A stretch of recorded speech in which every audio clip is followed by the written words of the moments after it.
Hey viewers, welcome back to our channel.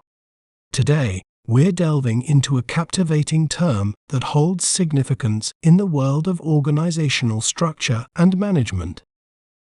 Let's break down this word to better understand its pronunciation. We may pronounce it as organogram, organogram, or organogram, organogram. It refers to a diagram that represents the structure of an organization, showing the relationships and hierarchy between different roles and departments. Isn't it fascinating how breaking down a word can make it clearer? If you enjoyed learning about organogram, be sure to subscribe to our channel for more educational content. Thanks for watching. Remember, knowledge is power. See you next time.